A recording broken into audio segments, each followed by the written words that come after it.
All right, what's up? Welcome to the video. I'm gonna try to do something a little bit different than normal. Lately, for all my YouTube videos, what I've been trying to do is add as much kind of like editing as I can. Like make it look nice, add some graphics, add some cool text, add all kinds of cool stuff, some cuts, whatever. I'm still learning, still kind of trying to figure out things out. But if you watch any of my other more recent videos, you're gonna see a lot of editing. This video, I'm gonna try to do something different and just not do much editing at all. I'm gonna be a bit honest with you. One is because it's easy content if I don't edit. I don't have to sit there and kind of go back and forth and try to figure out what I'm gonna put in. And I edit my own videos. It takes me about like, I don't know, anywhere from like 3 to 6 hours per video, depending on how much I wanna put in and how long the video is. So this saves me a lot of time and trouble. Second is, I just want to put up more content, and I want to focus a lot on the value and the information I put out rather than the cool features. And I know that's going to deter people. I know that's going to turn some people off, or maybe not. Maybe it's going to have more people watch my content. Who knows? And there definitely is a bit of motivation because I do want to grow the YouTube channel and bump those subscribers up. Definitely at least get to the 1,000 sub benchmark. So that's the other reason why I'm doing this. Is a lot of it's for content, but everything I'm going to say in this video is super genuine. It's super honest. I'm going to try to be as transparent as possible. Not sure what I'm going to call the title of this video yet. I haven't come up with a specific name, but this video is going to be sort of me, and it's going to be the first in a series of videos, all like this, as unedited as possible. Just me sort of talking about kind of what I've been doing, or what I am doing currently, to improve my life and to grow myself and to, yeah, just self-improvement. And part of this, I have notes, but I'm trying to like think of a good intro. I'm not good at intros, so this is why I'm kind of taking my time to get through this. But yeah, another part of this is just to be transparent. I have a program called the Better Life Blueprint, and I'm biased, but I do think it's a fantastic program. It's the same program. It's a program based off of what I did back when I was in college. I went through a bout of depression. If you've seen any of my other videos, I talk about it often. But I went through a bout of depression. It was pretty bad, at least for me. And I sort of used a series of different tactics and techniques and different mindset shifts and very, what's a good way to put it? Very objective tactics I used at the time to sort of change my life for the better, in my opinion. And so I put all of those things in sort of a systemized way in that program, the Better Life Blueprint. And what I try to do is, of course, I try to get people to buy it. And part of it, again, full transparency, is definitely for the money. You're human, you need to make money, you gotta survive somehow. So that's part of it. And I think it's better to sell what is a beneficial program to people rather than like garbage, or just stuff that's not important or doesn't benefit their lives. I genuinely think this will benefit your life 1000%. But this is not meant to be sort of just a long pitch. I'm just kind of telling you what this video is about. It's meant to sort of give the tactics of the video in a way that's free, in a way that's more or less easily digestible. Because in this video, like I said, it's going to be off the cuff. I have notes, of course, but they're not long notes. I'll show you. It's like you can't really see in the glare, but it's like a small sticky note with just a few bullet points. So I don't know how long this video is going to be. I'm going to try to get to each bullet point, and I'll probably start rambling on like I do. That's just the way I talk. I think of 50 things at once, and I'll probably end up starting here and going all the way over here. So just, you got to deal with it. If you're watching this, this is my bad. Sorry. That's the way I think. That's the way I talk. I can't help it. But yeah, I'm making this video so I can kind of give information and kind of give my insights on my new Better Life Blueprint. And when I say new Better Life Blueprint, basically what I'm talking about is, at this current point in my life, I'm trying to revamp my life and change certain things about my life. Not that my life was bad, not that there's anything that's disappointing. When I first came up with this blueprint, like I just mentioned, I went through depression, so there was more reason to try and change. This time around. I'm changing not so much because I feel like I have to, but it's more because I just want to. I want to have another point in my life where I'm going through growth and a transformation. And you kind of get bored with sort of the way you've been living, or maybe your standards have changed, at least mine have, and that's part of why I'm doing this too, is to kind of just increase my standards and just improve myself. That's basically what it comes down to, just improvement. So my goal for these next few videos is to sort of, in a way, document what I'm doing and talk more about my experience, talk about why I'm doing certain things, what made me think about certain things, give you the full run through. If anything comes up that's super unique or that I think is valuable, I'm going to try to share it with you. And yeah, that's what this series is going to be about. Like I said, I don't have a name for it yet. It's going to be Better Life Blueprint, something probably in the field, or I don't know. We'll figure it out. But this is going to be the first episode with this. I'm going to jump into it in just a second. But I feel like I kind of had to give you that intro, so you watch the video and you're not thinking like, what's this guy talking about? Like, he's speaking rubbish, he's speaking garbage, he's speaking nonsense, just rambling. Yeah, so I'm gonna get into it.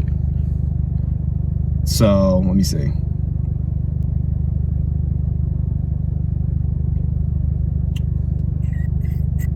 You know it's bad when you try to write something and you can't even read your own handwriting. I wrote this like super quick because I wanted to make the video, but there were certain things I wanted to talk about that I didn't want to forget. So I don't know, I kind of shot myself in the foot because I can't read some of my notes. Let's see. Yeah, I don't know. So anyway, the program, the Better Life Blueprint, is basically how to transform yourself. And what I always talk about, I talk about this in almost every single video. I'm gonna always talk about this because I think it's, to me, a framework that I didn't truly know at the time, but found super obvious in hindsight. And it's basically the framework of eudaimonia. I talk about it all the time. I've done podcasts, I've been on different shows, different publications, and I always bring up eudaimonia. Basically, it's sort of a Greek way of saying the fulfilled life, having fulfillment, living a flourishing life. And you get that flourishing through health, wealth, and relationships. By building all three of those pillars, as I like to call them, up, you have a fantastic life. To me, by the way, I want to bring this up because sometimes in my marketing I use things like the elite life, and I say like the better life and wealthy life, all kinds of stuff that I think are more buzzwords that I think will catch people's attention. For the record, I want to let people know, I don't think you need to be like super multi-millionaire Andrew Tate, driving like Bugattis and Lamborghinis and Ferraris, Ty Lopez, none of that stuff. I don't think you need to be that rich.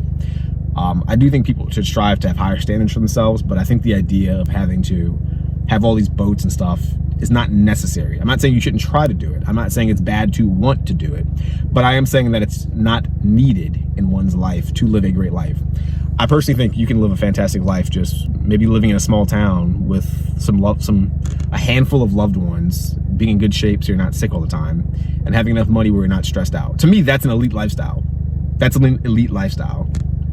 It's not elite like a James Bond type thing, or like a action movie star type thing, or like a Hollywood celebrity type thing.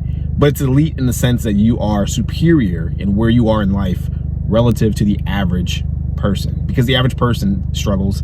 The average person does not have it easy. The average person's fat, they're obese, they're lazy, they have no ambitions, they have no goals, they don't read, they're in the grand sense of things, mediocre. They're just mediocre people. They're nameless people. They mean nothing. I'm not saying that in a negative way. I'm not trying to say that they're bad people. But what I am saying is that in the grand scheme of life, if one were to take a book that represented the lives of, say, 1,000 people and just read them in a library, out of those thousands of people, maybe 10 are going to have lives that are actually interesting. 10 will have lives that are bigger than like this, that just aren't repeat. That's not just wake up, go to school, or wake up, take the kids to school, go to work, drive home, deal with the wife, go to bed, wash, rinse, repeat every single day for the rest of their lives. Only a few people are gonna have lives where it's like, whoa, this is a cool story. This is like a Harry Potter-like story. This is a Lord of the Rings type story. This is a Guardians of the, I don't know, just an interesting story worth watching. Does that make sense? So to me, that elite lifestyle, the idea of having that elite lifestyle, is just you living a good life where it's interesting and your needs are met and you're not super stressed out and all that good stuff. So how am I trying to do this right now? Well, in the past, and I like I mentioned, you build up those 3 pillars and you kind of get that lifestyle. And I think as you start trying to build up those pillars, you're going to face your own struggles. You're going to face your own challenges. I know for me, when I first tried to come up with this system, before it was even a system, when it was just me trying to do random stuff just to kind of improve myself, you kind of fall into a bunch of different issues that you didn't know were going to come up. You try to build up your wealth and you do something stupid and you lose your money. You almost go bankrupt. You try it again. You try to start a business with somebody. The business doesn't work out and you don't know if you should quit or if you should keep going. So you end up spending more money than you really have with like credit and stuff like that. Then you kind of fuck up your credit. Then you lose all your money. Now you're in the negatives. You try to do real estate and something goes wrong. Now these collection companies calling you. I think as you try to build up these pillars, stuff in general are just going to happen, and I think that's fine. Sorry, my camera's like focus is all over the place right now because I'm in my car and it's like super bright outside. But yeah, like I was saying, as you try to build the pillars, stuff just happens, and I think that stuff is actually fantastic because it's what leads to a more interesting lifestyle, more interesting life, but like lifestyle over the long run once you do build up the pillars themselves. But on the path to building up the pillars, the stories that you accumulate and the things that go wrong are what lead to a good life. A lot of people think that a good life is just the fun stuff that happens, and I disagree. If I heard a story from somebody and they only had good experiences, I would think that they're losers. I would think they have a horrible life, because if you only have good experiences in life, that means you never really tried anything new. You didn't try to challenge yourself. You didn't push yourself. It's like if you go to the gym and you can always lift the weights as many times as you want without any struggle. Well, it's like either you're a superhuman, which you're not. You're not a god. You're not a superhuman. So the other option is you're just not trying very hard. You're not lifting anything heavy or anything challenging. You're lifting like 1 pound weights or 5 pound weights or baby weights. Obviously, it's not a challenge.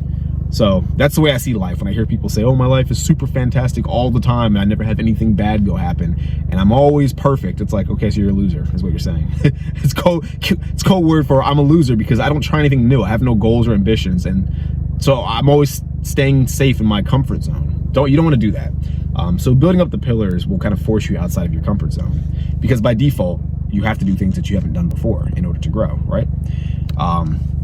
So what am I doing? How am I trying to build up my better lifestyle? How am I trying to improve myself again? I say this all the time. This is in my program. Again, this is not meant to be, it kind of half is meant to be somewhat of like a marketing type thing, with good intent, of course. Like I said, by the way, real quick, because I want to bring this up, I never like to feel like the kind of person that's just pushing products on people just for the sake of trying to get money from them. That's never my goal. If I offer something, for one, if you genuinely want it and it's too expensive, and my program is expensive, it's $9.97, it's very expensive, I understand that. Most people probably can't afford it. I totally get that. I'm the kind of person, if you say like, dude, I just really want the program, I don't have $9.97, but I really want it and I'm definitely gonna try it out and I'm definitely gonna like apply the stuff to my life, I would just give it to you for free. Like I genuinely don't care that much. Like obviously I want money and obviously people gotta eat and people need to stay alive and have places to live, whatever. But I don't like the idea of being greedy. And I think if someone genuinely wants to do something, I don't think a financial barrier should be put in front of them to prevent them. Now, with that being said, I'm going on a rant right now, but I'll bring it back around.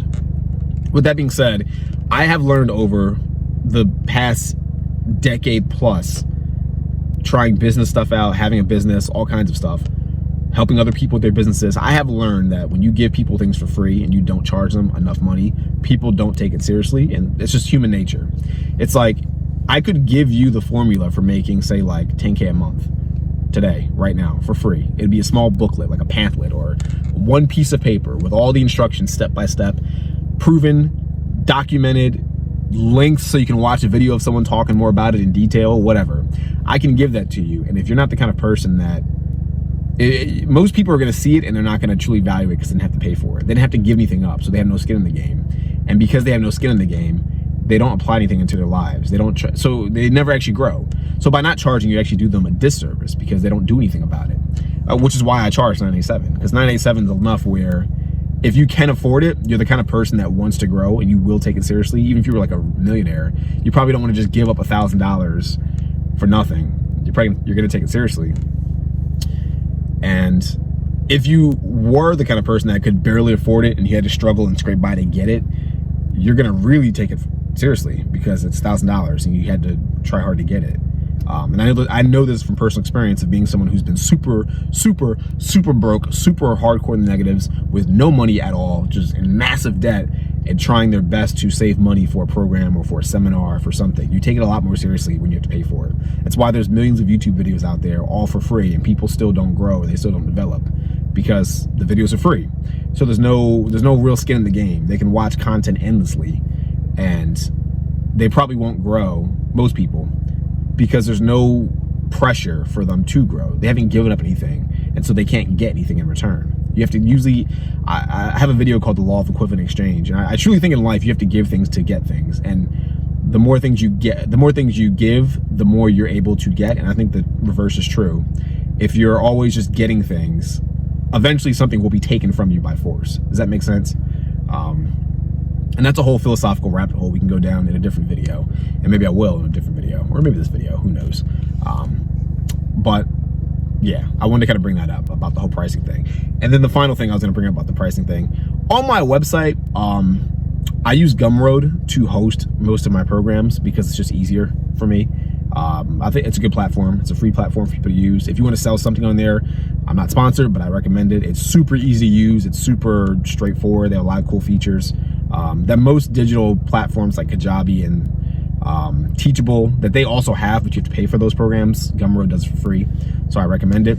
On my program, I give people a free trial, and the free trial is like a week. It might be longer, but it's at least a week. And my thing is, and I openly tell people this in other videos, and I'm telling you this in this video, if you are the kind of person that wants to try the program, it's links in the description, and you don't think you can afford it, but you genuinely want to change, and I think everything I tell you in there is fantastic. I'm biased, but it helped me out immensely. And to this day, I see people struggle with stuff, and I'm like, dude, take the program. It's in the program. I've experienced this myself. Take the program. It's there. It's done. It's been done for you. Like, why are you wasting time trying to figure it out yourself? Someone's already done it. Me. Just do it. Check it out. But yeah, the program itself is a trial. 7 days for free. You can just rent it. Watch all the videos if you want. Screenshot all the guides or download all the guides ahead of time. Do whatever you want with that. I don't really care. And do everything as long as you do it before the 7 days are up, you don't have to pay for it. So that's a way to get around the system. And this is me telling you this at the cost of myself, because I'm not getting paid by you getting it for free. Does that make sense? So I don't know. I don't really have too much sympathy for people who don't try. So I just gave you some ways you can try the program out. But yeah, give it a shot. But this video is also going to contain stuff about the program and what I'm doing currently. So without me pitching too much more, first thing that I think people should do is go to the gym.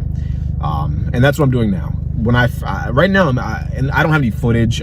Maybe I'll throw some footage in there as B-roll. I don't really know. Like I said, I'm not trying to do too much editing. I just want to kind of sit there and have a conversation and talk with you and give you some details about what I'm doing. And hopefully that in itself is valuable. If you like the edited stuff, I do have other videos where there's more editing. You can check those out.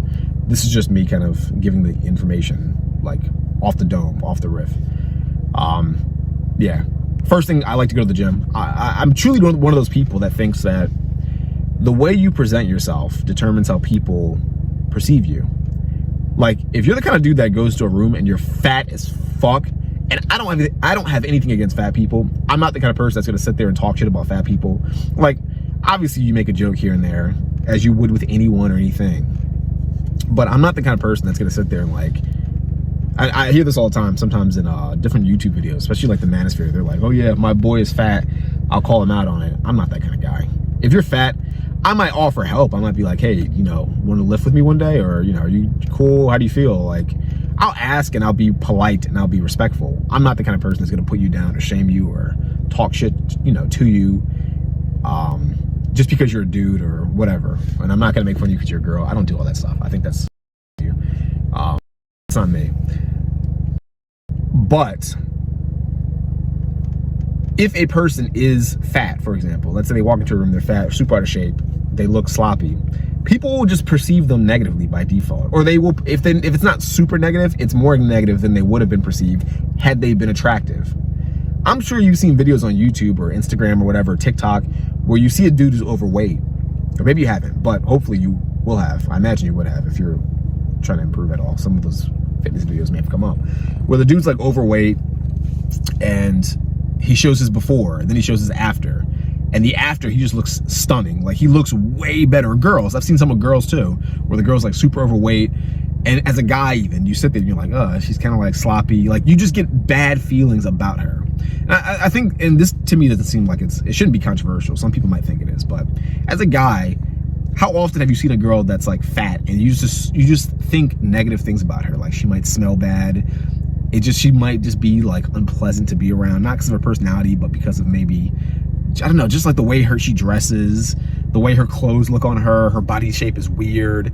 Even recently, this girl or guy, I think she's trans, whatever, that went viral, and he or she, whatever you want to call her, super overweight, and it just makes everything about her face or his face, whatever, look distorted, look unnatural, look sloppy. And I'm not trying to be mean, I'm just being honest. And I think we all can agree on this. I think all as humans, we all understand that when someone's overweight, it's not healthy, and because it's not healthy, our brain associates negative things to it. I think that's just how humans are.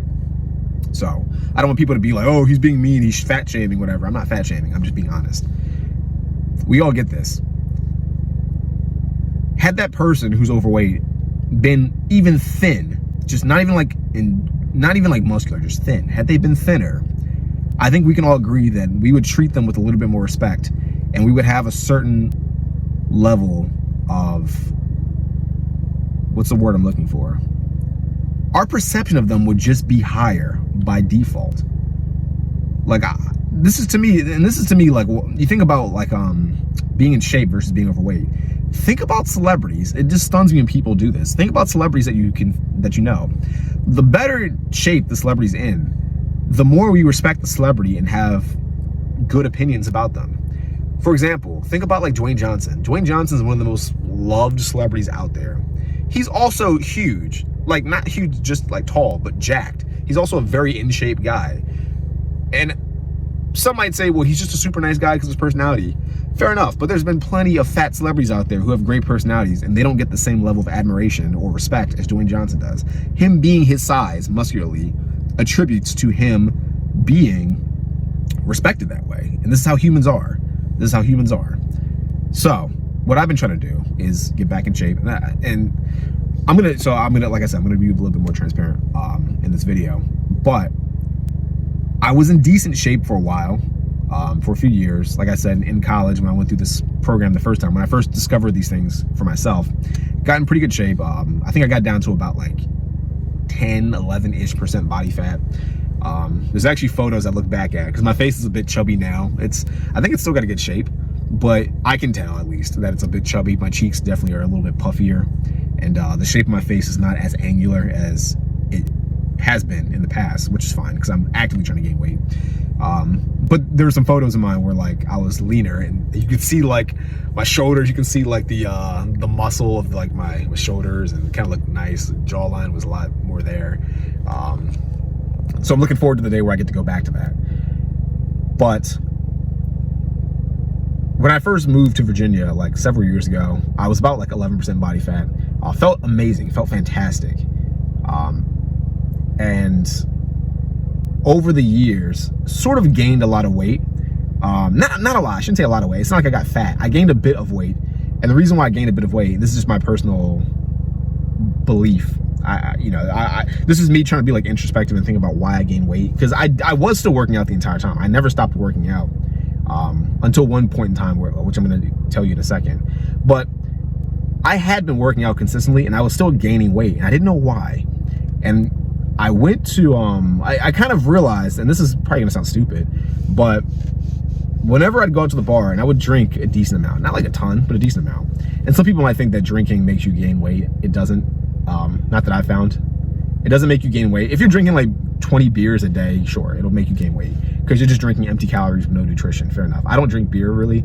I drink like vodka, and that's about it really. Vodka, occasionally tequila, maybe a whiskey now and then, but mostly vodka, which is like no calories. But, and I do count my calories. Like I at least estimate my calories. I have an idea of how many calories I'm consuming per day. So I realized what I was doing, and this is gonna sound so stupid, don't judge me, but whenever I go to the bar, I would order a gin and tonic or a vodka tonic every time. And I did not know that tonic water had a lot of sugar and a lot of calories. I did not know that. I would go, and I remember one time my friend, I have a buddy who's this Russian guy, he does keto, and he went to the bar and he was like, oh, can I get a vodka? Or he got tequila and seltzer. And in my mind, I always thought seltzer water was tonic water. I always thought those were the same thing. So he goes, let me get a tequila seltzer. And the waitress brought back tequila and tonic. And he got mad about it because he's keto. And he's like, oh, if I drink tonic water, it's gonna kick me out of ketosis. And I was like, no, what? It's just water. It's just sparkling, like basically like bubbly water, sparkling water, whatever, seltzer water. And he was like, no, tonic water has sugar. And I was like, does it? He's like, yeah. So I looked it up and I was like, holy hell, it does. And it has like a lot of calories, I think, too. So I was like, that's why I'm gaining weight. Because when we go out and I drink like 3 or 4 vodka seltzers, thinking I'm not taking in any more calories, because I've already counted my calories for the day, and that's the last thing I'm consuming is the vodka, maybe some water afterwards, or maybe the occasional Gatorade if I drink too much, which I don't really drink that much. But I'm not the kind of person that will like drink and then binge eat, which is what a lot of people do to gain weight too, by the way. They drink a lot of shit.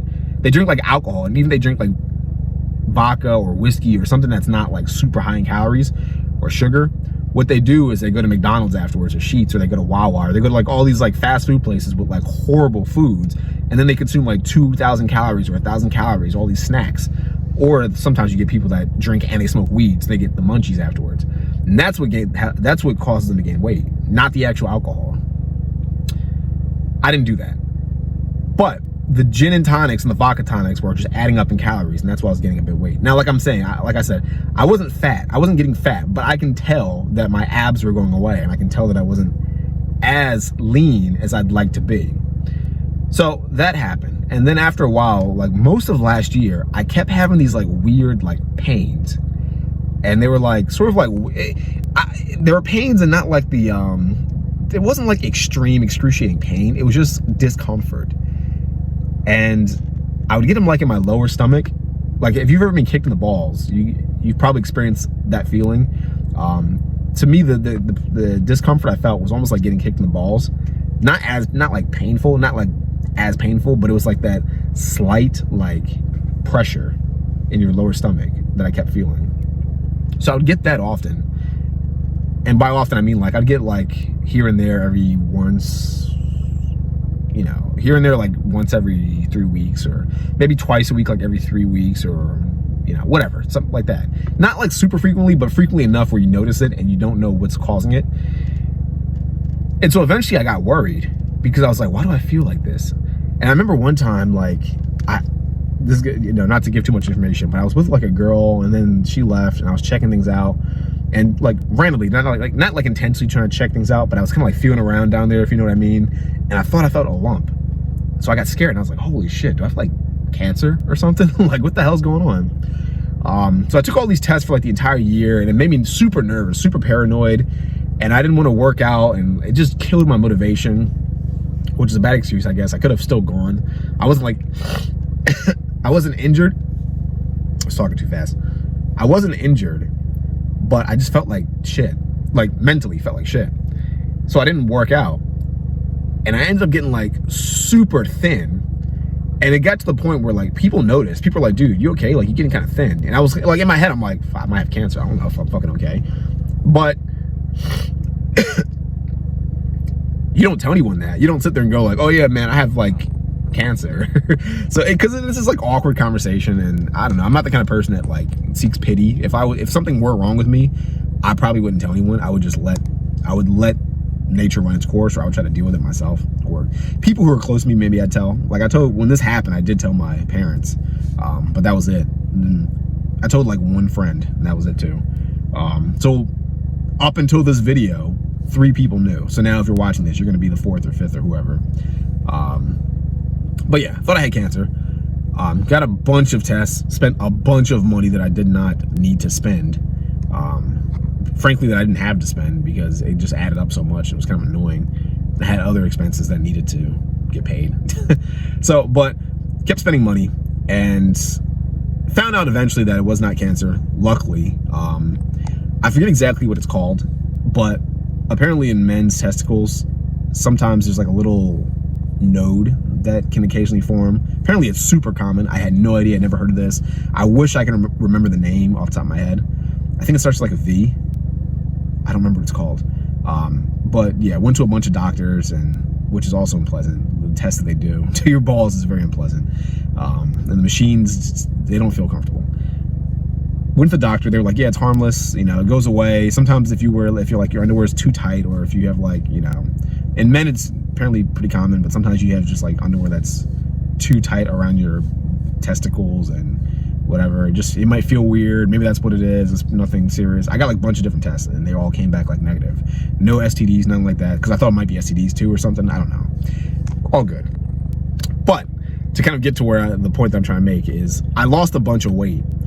And then towards the end of last year, after losing a bunch of weight, it was a weird thing because I lost all of my muscle, or most of my muscle, but I still kind of had like a gut. It was like a little, like, it was almost like your skinny fat. Like you kind of have a gut and you still look like shit, but you have no muscle, so it looks like even worse. You just have like a weird body shape, and it was awful. Like I think for the average person, I still looked better than the average person. I wasn't like super like skeleton thin. Don't get me wrong. I was like, but I was thinner than I was prior because I'd always been working out since college.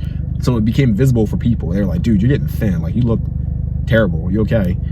So started off this year thinking I'm going to try to like really go through a self-improvement year, because I went through a whole year of pretty much being like feeling sick and not getting done what I wanted to get done. I just not quit real estate. I still do real estate as a referral agent. But I wasn't doing real estate like full time. I wasn't trying to like get clients to show properties or list properties or whatever. Sorry about this. Yeah, so I didn't do any of that stuff, and I was like, yeah, I'm gonna try something new, try to reset my life in a sense after this whole cancer scare. And I will say this too, this might be a long video, so be prepared for this. One of the good things, this is gonna sound weird, one of the good things about getting like a cancer scare or getting sick, and I've always, whenever I get like super sick, like I remember when I got COVID, I got like super sick for 7 days, and I felt the exact same thing. And every time I get sick, I feel this exact same thing. So it's always something to look forward to, is you always take your health, you put your health in higher regards whenever you're sick and you recover.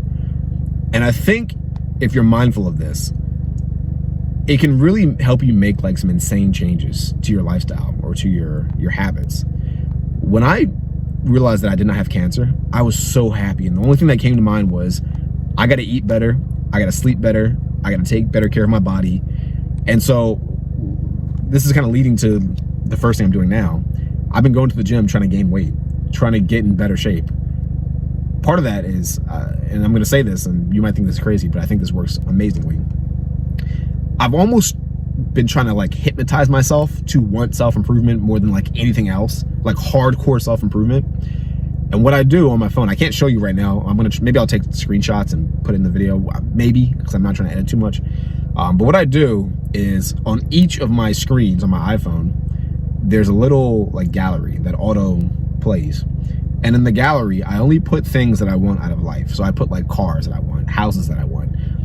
There's men in there with either the physiques that I want to emulate or physiques similar to what I want to have, or they're people that are just groomed very well, or they dress very well, or they dress in an aesthetic that I want to have myself.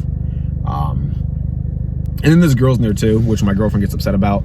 And the reason why I put the girls in there is a long story. I don't know if I want to get into it all in this video. Part of it is just because I think men need to be motivated by women as like a reward or a goal. And I truly don't think that as a guy, depending on your ambition level, and I tend to think I have pretty high ambition, I don't think the idea of just one girl is that motivating. So you have to kind of substitute something else. And I don't think you should cheat, obviously. But I think just the sight of different girls can give you motivation. That's part of the reason why I put it in there.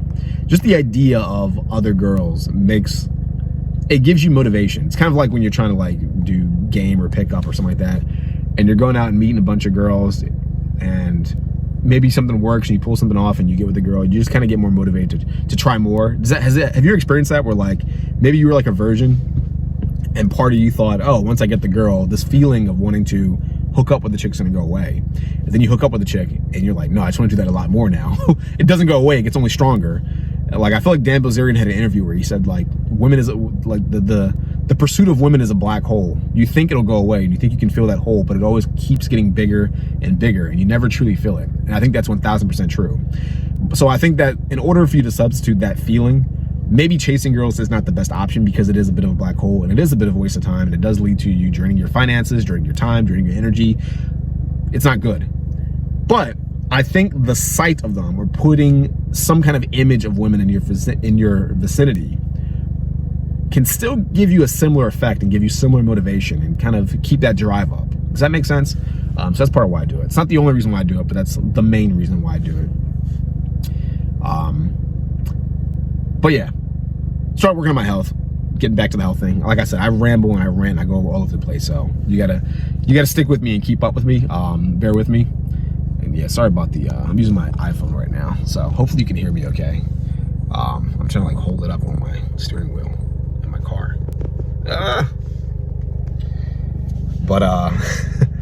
But yeah, so the goal for health, I'm trying to reach 210 pounds by like November. I think that's a doable goal. I don't set goals with the hope that I'll achieve the exact goal. Like, if I don't hit 210 by November, I'm totally cool with it. If I got to November and I'm at like 202, I'm cool with it. That's fine. The goal is for me to almost force progression. Because the way I see it is, if you have a goal, and if you over time, like say a month passes by and you have a goal and you haven't gotten any closer to that goal, it should stress you out. If you care enough about the goal, it should stress you out. And that stress is what's going to make you work harder to get the goal. And over time, you'll start to progress if you're actually being genuine with yourself and if you're actually putting in the effort to accomplish said goal. So, like I said, goal is 210 by November. If I hit it, cool. If I don't, cool. I've made progress. I'm happy with the progress now. I've been actually contemplating cutting early and not hitting 210 and just cutting now. But I feel weird like backing out of my goal so early, especially because like right now as I'm recording this, we're almost in July. Not even in July, we're in June, at the end of June. Today's like the 28th. So I feel weird like backing out of it when I have so many more months to go. And usually winter's like bulking season anyway, so I'm just like, why not just take it to winter? You know, whatever, fuck it. Yeah, so first thing you should do, in my opinion, and this is what I'm doing, I'm trying to get my physique on point. Going to the gym more regularly, focusing on lifting heavy, not all compound stuff. I know like when you read different fitness books and different fitness YouTubers, they always say, oh, focus on your compound lifts. I think when you're first starting out, that's certainly true. I think you should focus on your compound lifts to build general foundational strength and a general sort of foundational physique. I think at a certain point, and like I said, I've been lifting since college, and I'm 30 years old right now. So I've been lifting for a while, since I was 19, really. Because I really started lifting in high school, but I didn't take it as serious until college. So it's been more than 10 years, but we're gonna say it's 10 years. Once you get to a certain point, just lifting compound stuff, I think, is not as effective as doing a lot of isolation stuff. Maybe lifting heavy, doing giant sets, drop sets, all kinds of different stuff. Which, especially if you're like me, I lift mostly alone. Now I lift with my girlfriend. But in the past, up until this year, I lifted alone because no one wanted to be a gym partner. Because most of the people I knew didn't lift because I don't know, a lot of people I met I knew didn't have any goals, which I'm going to talk about in this video most likely later on. As you can tell, by the way, I told you this video, who knows how long it's going to be. I'm at like the first bullet point, so buckle up. This might be a long video, and this is the first one of a series. So yeah, so like I was saying,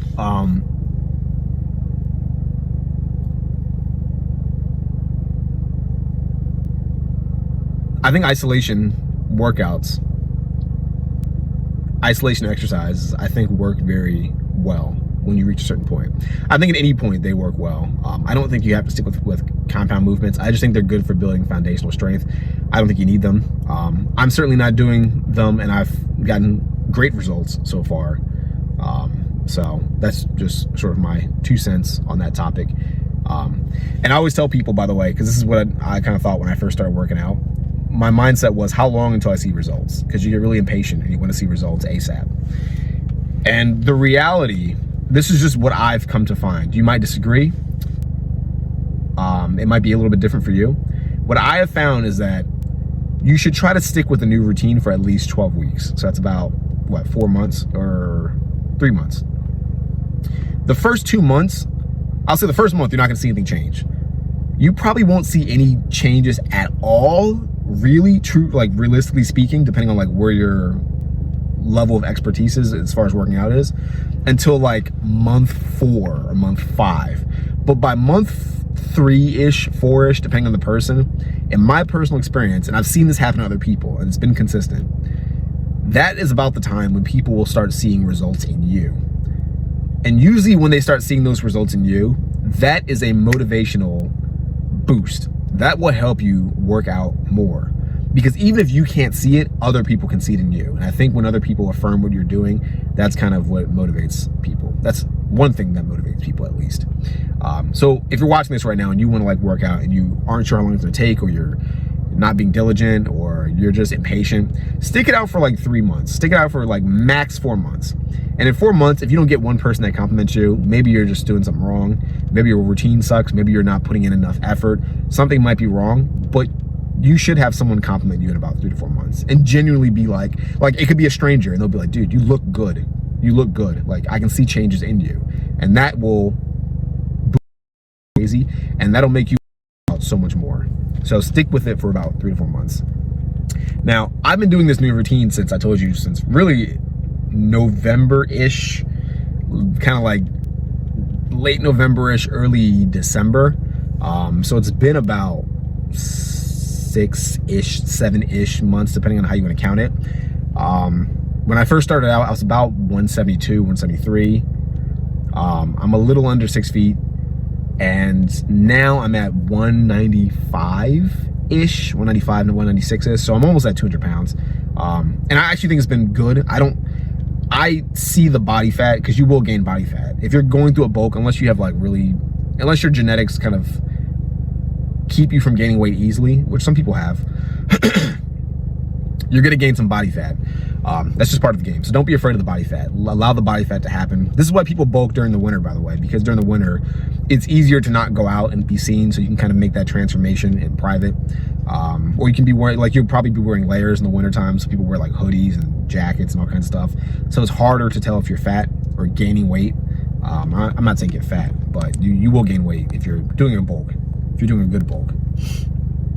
I don't really believe in like lean bulking. Like, people say lean bulking, and the mentality is almost like, oh, I'll eat clean and I'll never gain like any fat. And it's like, I could be wrong, like maybe I'm wrong, but if you're gonna eat more calories than your body burns, you're gonna gain fat by default. You can eat salads all day, and if you eat 4,000 calories worth of salads, you're probably gonna get a little bit fat.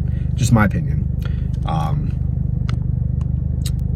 So yeah, doing pretty good on that. I think overall, like, my face isn't super fat. I can tell it's a bit rounder than normal, but I think for the most part it looks decent. It's not like super fat. Arms gotten bigger, legs definitely bigger, everything's bigger. Waist is a bit bigger too, but it's not like terribly big. Before I started the bulk, my waist size was 30. It's always been 30. It's been 30 for years. Once I started the bulk, now it's like 32 inch waist, which is still pretty good, I would say. It's not like it's not like an obese waist size. I'm not like going from like 30 inch waist to like 40 inch waist. I think for my size, it's still a healthy waist size. Health wise, I feel good. I feel fantastic. I don't feel bad at all. Energy is high. I do take supplements. Sorry about this lighting, by the way. It keeps like adjusting weird, and now it's making me like a shadow in my own car.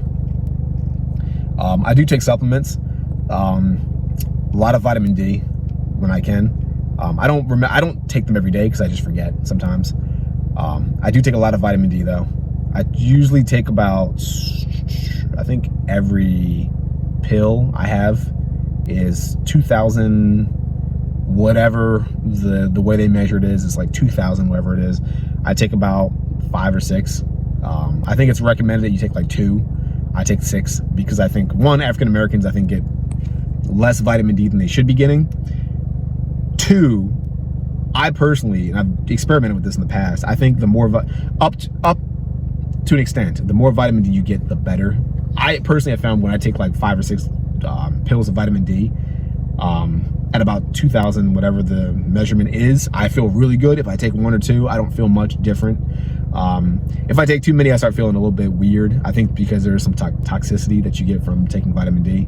If you take too much, I don't think I've crossed any threshold where it's been like dangerous, but usually 5 or 6, I feel really good. So I do recommend upping the dosage. I've seen plenty of doctors who say that the recommended daily dosage is not actually enough. You should up it and go beyond what they recommend. I found that to be true, so just my 2 cents. I take vitamin D, I take boron to help with my testosterone production. Yeah, I'm getting older. I don't feel old at all. I feel super young. I've been told that your testosterone decreases as you get older. I half think that's true and I half think that's garbage. I'm gonna say this real quick because if you're watching this, you're probably a guy. I think testosterone decreases a little bit as you age, but I think it decreases because of the lifestyle you choose to have. And when I say this, what I mean is that when I was in college, I'd read a lot of studies and they would say testosterone tends to decrease when you turn 27.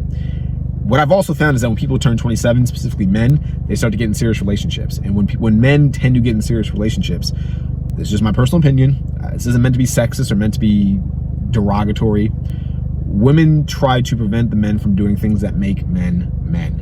And what I mean by this is they try to keep you from hanging out with your male friends, because when you hang out with your male friends, there's a higher chance that you hang out with other girls, or that you're at bars where girls are there, you know, where there are girls, or you're not doing things that the girls want you to do things that prevent you from cheating, basically, and that make you comfortable. So you might gain weight, so you look fat. And I do think that girls don't actively make you look fat so other girls stay away, but I do think subconsciously girls will help you gain weight because it does prevent other girls from finding you attractive, which decreases the chance of other girls maybe pursuing you. I think that's true. I certainly think that's valid. And I do think that gaining weight will also decrease your testosterone just naturally as a biological function. So weight gain, being comfortable, I think when you get into a relationship, a lot of guys, they stop doing the things that made them appealing. They stop hanging out. They stop being ambitious. They stop working out if they worked out. A lot of guys do things, in my personal opinion, to get the girl. And then when they get the girl, they kind of castrate themselves by cutting off all of the habits and all the patterns and all the things that they were doing that made them attractive and made them high testosterone in the first place. Does that make sense? So basically, I think around 27 or 28 is when men start to get into really long-term, serious relationships with girls. And I think coincidentally, well, not coincidentally, I think from a causation perspective, that is what causes the testosterone to drop. Not the aging, it's the lifestyle change that's occurring. Does that make sense? And I say this mainly because, one, my testosterone is still high. I do supplement, but I don't take anything like weird. I don't take steroids. I don't take anything weird. My testosterone is over like 1100. It's higher. It's much higher than average. But also I do the exact same things I've always been doing, with a girlfriend or without a girlfriend. My lifestyle does not change. My habits don't change. If anything, as I get older, I try to improve my lifestyle and habits. So I think that's a big difference. And then there's other men I know that are older than me whose testosterone are still high, but the difference between them and the guys who are younger than them and have lower testosterone is the older guys, they still do stuff that made them men in the first place. Like, they still work out a lot. They still eat certain foods like a lot of meat. They still socialize regularly with their male friends and talk about stuff that's masculine, or they still have goals. They're still ambitious. Their lifestyle isn't comfortable, so their testosterone hasn't dropped. So hopefully that makes sense. Hopefully that's a bit of insight that you may not have known before, because that's my 2 cents on it, but I found it to be very consistent, super consistent actually. And yeah, so, but like I said, I do take boron to kind of help produce testosterone, or at least help regulate it. Does it work? I don't know. My testosterone was high before I took it. It's still high now that I do take it. Does it work? I don't know. Yeah, vitamin D, boron, a lot of calcium, magnesium I take, zinc. What else do I take? I think that's mainly it. I used to take omega-3, like fish oils. I don't take them as much anymore. I probably should. I just don't do it. Creatine, I take creatine. I don't take it as often as I should. I do not load creatine. I don't think you have to load it. I've never found that you have to load it. I think it's a way. I think they say you should load it because that gives them more money, because by the time you finish loading it, you've used up all your creatine, so you got to buy more. I don't think you have to load it. I think 5 grams is good. I've seen some supplement things where they're like, oh, take 10 grams or 15 grams or 30 grams. I think 5 grams you're good. Mix in some water very well so it dissolves, because it's hard for it to dissolve. Or mix it in juice. I find it mixes the juice well. You're good to go. I think that's about it. If there's anything else I take, I'll try to update you. I don't think I take anything else, but yeah. Physical fitness, go to the gym. I've been trying to do that to improve my life. Second thing too, because I think this, when it comes to like that idea of building your pillars, I think, and I feel like when I present it, it comes off as just physical fitness. It is also mental health, and there's also just the other things about your appearance or about your general existence that you can improve. For example, as far as mental health, I've been getting back into journaling, and I found it to be very fantastic, very therapeutic. It definitely makes me feel better when I do journal. It's a very noticeable difference. It's not like, I don't think it's placebo. I do think it's a good way to kind of put things that are kind of stored in your head and flowing around in your head on paper, and to kind of just get rid of it, and it kind of frees up your mind. I do feel like the more I write, the better I'm able to sort of articulate my points, and the better I'm able to kind of keep on a single track when I'm speaking, because I'm not always good at like just talking about one thing and staying on that topic, because my brain naturally just thinks about like 50 things at once. So I talk about one thing, then another thought comes up and I switch, kind of like I've been doing throughout this video. So journaling is good for mental health. When it comes to other forms of health, lately what I've been doing is I'm trying to work on getting my teeth better. I've been flossing a lot more, been brushing my teeth a lot more. It probably sounds simple, probably sounds stupid, but I don't know. I would brush my teeth like once a day. I'd floss occasionally, but not like super seriously. And I've been trying to like take more time to watch different videos on YouTube, read more about teeth health, and apparently you're supposed to brush your teeth like after every meal and floss like after every meal. I did not know that. So I've been trying to do that more, taking more consideration when it comes to certain types of mouthwashes that kill bad bacteria, not all bacteria, but bad bacteria. And trying to do more teeth whitening, because I think your teeth is, I don't think it's always true, because I drink a lot of coffee, so my teeth get stained with coffee a lot. So I don't think having like yellow teeth or something like that, or teeth that aren't super white, is always a sign of bad health. But I do think in general, if your teeth don't look good, people will attribute that to negative qualities, to bad health. Not even like consciously, like subconsciously. It could be conscious too, but definitely subconsciously. So I've been working on like having better teeth. Like, can't see it. My teeth were really, they weren't like yellow. And the lighting's also not good. So if they look yellow, it's not because they're actually yellow. It's because the light's not good. That's my excuse. But I can see like some discoloration compared to like the past few years. And I think that's just because I drink coffee like all day, every day. Usually like 3 to 5 cups of coffee a day. And I think that's staining my teeth. So I'm trying to fix that, I'm trying to change it. I'm trying to cut back on coffee too, because I realized that I don't need that much coffee. I just drink it as a habit more than anything else. I stopped drinking coffee at usually around 6:30. I try, it doesn't always happen, but I try. And I do that because I find that, well, I found that coffee takes about 6 hours to really break down, and for the effect of it to kind of wear off. It's not even 6 hours, it's more than that. I would say half of the effects of coffee break down after 6 hours. So what I try to do is I try to stop drinking it at 6. So I'll usually around 10, most of the effects of the caffeine no longer affect me. And it makes it a bit easier for me to fall asleep. And I found that to be pretty on point. Usually if I stop drinking around like 5 or 6 p.m. or more, or earlier, I usually start to get tired around 10. If I drink it later, I'm up much later. I'm up at like 1 or 2 a.m. It's hard for me to fall asleep, and that's the main reason why, in my opinion. I recommend that. What else? Eye health. I've been trying to get my eyes better. I've been trying to do research into what makes eyes healthier, what helps you see better. Yesterday, I just had an eye exam, and I'm trying to get contact lenses. Different glasses, of course, but contact lenses as well. And part of that is because, and I talk about this in the Better Life Blueprint as well, I think the way you present yourself, the way you dress, says a lot about who you are as an individual.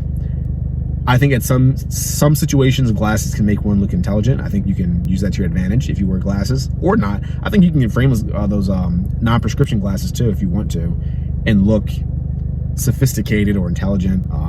You know, I think that works as well. I don't think there's any shame in that. But I do also like the idea of just not having glasses and wearing contacts. I'm trying to get like brown contact lenses. It might sound girly, but I do feel like it stands out more, especially when you're like black or any kind of dark skin. Having lighter eyes makes you stand out more, because so many people, when you're black or have darker skin complexion, don't have light eyes. It's almost like if you've ever seen this guy, Akash Singh, from like The Flagrant 2, he's a comedian. He's Indian, but he has like really light eyes. And he stands out so much from like probably every other Indian I've ever met or seen, even like on TV, like other celebrities. Mainly because he has such light eyes. You can't not think about them because they stand out, and it draws attention. And I feel like the idea of getting attention is super important in the modern day. Hopefully it doesn't sound like I'm rambling, but hopefully this all makes sense and it's informative. But I truly think in the modern era, getting attention is super vital.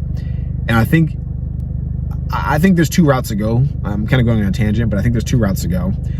The one route is what I think a lot of girls do, and I think it's a bad route. And it's the route of, I'll use sexuality and I'll use depravity. I'm not saying all girls do it, men certainly do it too.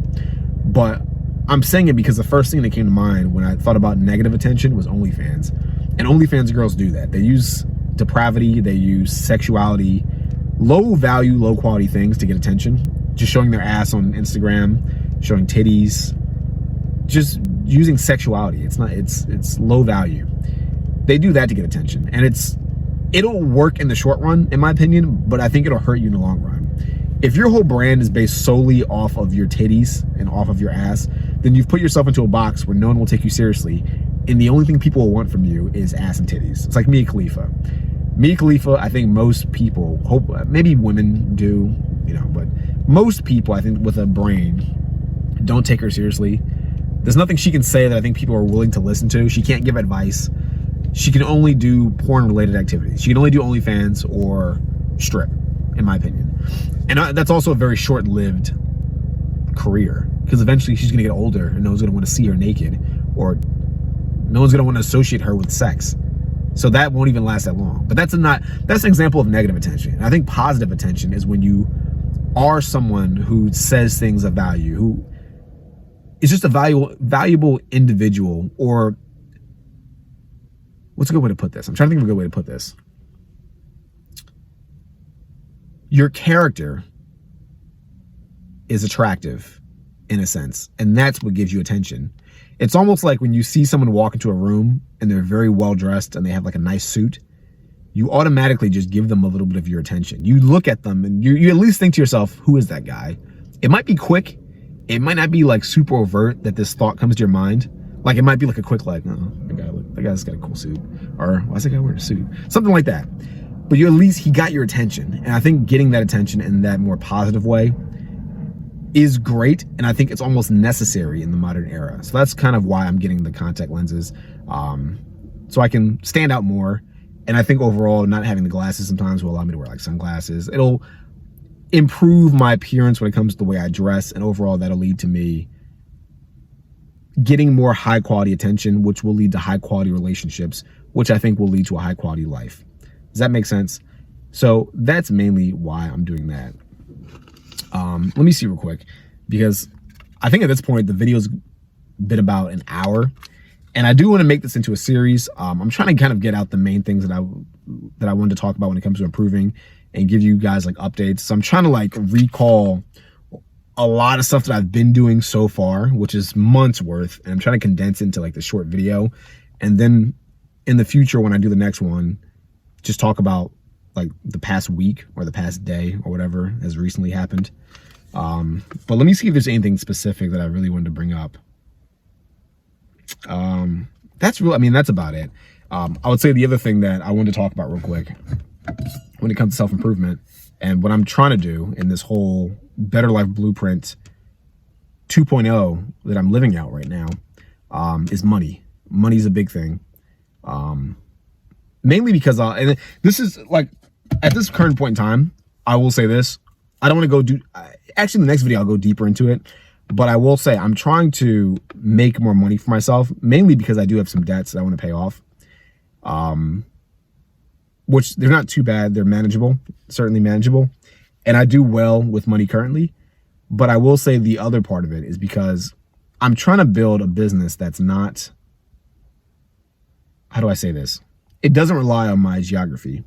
I've said this in other videos before, and this is a big reason why I actually stopped doing real estate full-time as a standard agent.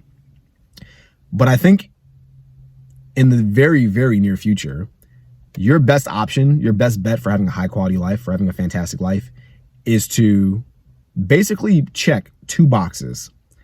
The first box, you need to be geographically agnostic. And no one else has said that before. I mean, people have said things similar, but no one, that's my phrase, geographically agnostic. And what I mean by that is you need to be able to have the means to travel the way you want to. And I'm not saying travel is for like vacations. I'm just saying travel in the sense where if something goes down in America that you do not like, or if there are certain restrictions or certain rules that you do not agree with, you should have the means to be able to get out of this country and go to a different country of your choosing that has better tax laws, that treat their citizens with more respect, or that just have more favorable geography. Maybe there's beaches and you like beaches. Maybe it's just warmer and you like the warmth, whatever. I think you need to have the means to achieve that geographic agnosticism. And I think the second thing you need to be able to have is you need to be able to have some source of income that is not related solely to your geography. And that, I mean, that they both work together, but I think that's the second thing that you need to have. You got to be geographically agnostic, and you have to have income that is not tied to a specific location. I think in the modern era, one, I think there's going to be a huge shift when it comes to jobs. I don't know how a lot of these jobs are going to survive long term. I think a lot of jobs built themselves up with maybe poor business practices that worked in a world where a few people were business owners. And when I say a few, I mean relatively speaking. But it's almost like, it makes me think about like the housing bust of like 2009. When you implement certain practices and the idea behind them is flawed from the start, things may work favorably for a short period of time, but over the long run, over a certain period of time, you're going to sort of kind of fuck yourself up. And this is kind of what happened with the housing crisis. You give out, say, shitty loans to people that cannot afford to buy houses. Over time, you're going to feel the sort of the backlash of that. And you're going to realize that, oh, these people that couldn't pay for these loans, you know, now we got to take back these houses. Now all the money that we loaned out is fucked. I'm giving the very sort of short version of what happened to keep the video from being as long as it'll still be long, but to keep it from being longer, I'm giving the sort of short version of it. But when the system itself is bad, you will feel the repercussions. It might not be quick, but you will feel it eventually. And I've been talking about this for like almost a decade. I bring this up with like college. Like college to me is a flawed system. It's been a flawed system. It's been a flawed system for the past at least decade, probably like 2 decades.